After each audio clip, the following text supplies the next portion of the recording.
পানির ভাপে কত সহজে আটার নান তৈরি করা যায় সেই রেসিপিটি আজকে করে দেখাবো। আশা করি রেসিপিটি আপনাদের কাছে ভালো লাগবে।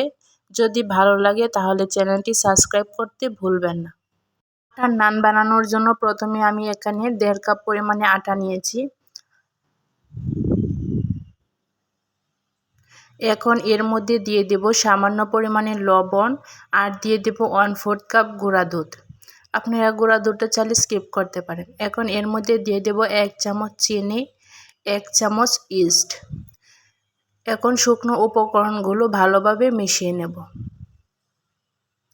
ভালোভাবে মেশানো হয়ে গেলে এখন এর মধ্যে দিয়ে দেব কুসুম গরম পানি। এখানে অল্প অল্প পানি দিয়ে আমি ডোটা মেখে নেব। দেখেন ডোটা মাখানো হয়ে গেছে। এখন ঢাকনা দিয়ে ঢেকে রেস্টে রেখে দেব আধা ঘন্টার জন্য। আপনাদের হাতে যদি সময় থাকে বেশি তাহলে 1 ঘন্টার জন্য রেস্টে রেখে দিতে পারেন। ফিরে এলাম আধা ঘন্টা পর। দেখেন ডোটা অনেকটাই ফুলে গেছে। এখন ডোটা থেকে এভাবে চেপে বাতাসটা বের করে নেব। এখন ডোটাকে ভালোভাবে মথে নেব। মথে নেওয়া হয়ে গেলে এখন একটি সাইডে রেখে দেব। আর অন্য পাশে ভিতরে যে আলুর পুরটা সেটা রেডি করে নেব। তার জন্য এখানে আলু সিদ্ধ করে ম্যাশ করে নিয়েছি। এখন এর মধ্যে দিয়ে দেব পরিমাণ মতো লবণ আর দিয়ে দেব 1 চামচ চিলি ফ্লেক্স।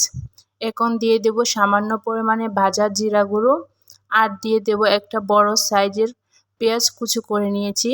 এখন এর মধ্যে দিয়ে দেব কাঁচা মরিচ আর দিয়ে দেব ধনিয়া পাতা। এখন সব কিছু ভালোভাবে মাখিয়ে একটা আলুর পুর রেডি করে নিয়েছি। এখন একটি সাইডে রেখে দেব। এখন একটা বেলন চাকি নিয়ে এর মধ্যে ডোটা দিয়ে দেব। ডোটাকে একটু লম্বা শেপ করে এখানে আমি লিচি কেটে নেব।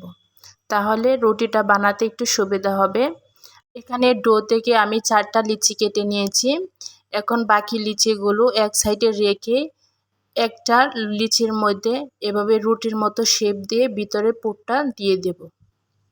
আপনারা দেখে হয়তো বুঝতে পারছেন পুরটা কিভাবে দিয়ে দিয়েছি। পুরটা দেওয়ার পর একটা সাইড টেনে এভাবে ফোল্ড করে নিতে হবে। ফোল্ড করার সময় অবশ্যই লক্ষ্য রাখতে হবে যেন ভিতরের আলুর পুরটা বের না হয়ে যায়। এখন পুরটাকে একটু বেলে নেব। একটু বেলে নেওয়া হয়ে গেলে এর উপরে দিয়ে দেব কালো জিরা আর দিয়ে দেব সাদা তিল। এখন এর মধ্যে দিয়ে দেব ধনিয়া পাতা কুচি।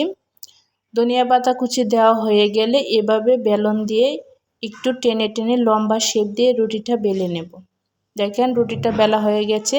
বাকি সবগুলো এভাবে সেম প্রসেসে বেলে নেব। এখন নান রুটিটাকে পানির ভাপ দিয়ে দেব। তার জন্য প্রথমে একটু পানি দিয়েছি। পানিটা যখন ফুটে যাবে এর মধ্যে দিয়ে দেব নান রুটি। নান রুটিটা দেওয়া হয়ে গেলে এখন ঢাকনা দিয়ে ঢেকে দেব। যখন দেখবেন পানিটা শুকিয়ে গেছে তখন ঢাকনাটা উঠিয়ে অন্য পাশে উল্টিয়ে দিয়ে আমি ছেঁকে নেব। আপনারা চাইলে এভাবেও নামিয়ে নিতে পারেন অথবা ছেঁকেও নিতে পারেন।